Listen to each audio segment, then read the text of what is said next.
برك الرنال، قطايف، بقلاوة، طمينة اللوز هي حلويات تقليدية قسنطينية محضة تستعمل في كل مناسبة سيما في الأعياد والحفلات، وكل وطريقته في تحضيرها.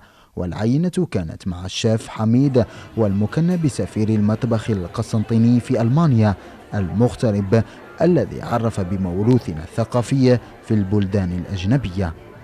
أبي جزائري وأمي ألمانية، والحمد لله رانا عندنا شعار واحد في ألمانيا، هو معا من أجل الحفاظ على الموروث الجزائري. وأكيد المتابعين اللي راهم يتبعوا فيا في القناة تاعي في اليوتيوب الشيف عبد الحميد راهم عندهم نفس الشعار، هو أن نحافظوا على هذه الأطباق وهذه العادات. وتفاش عليكم أني شاركت في مسابقتين دوليتين، كان الفريق الأول من الإمارات والحمد لله ربحت إلا بالأطباق التقليدية المحضة. الشيف عبد الحميد المعروف بوصفاته سواء تعلق بالمأكولات أو الحلويات، والناشط عبر اليوتيوب، فرغم بعده عن وطنه إلا أنه فضل أن يكون خير سفير لكل ما هو تقليدي.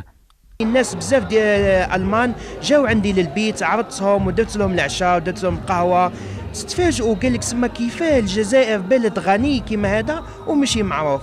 هما اكيد هما يروحوا نلقاو المطاعم تاع تونس، نلقاو تاع سوريا، تاع العراق، تاع فلسطين، وما يتسائلوا لحد الان يقول لك علاه ما كانش مطاعم تاع الجزائريين.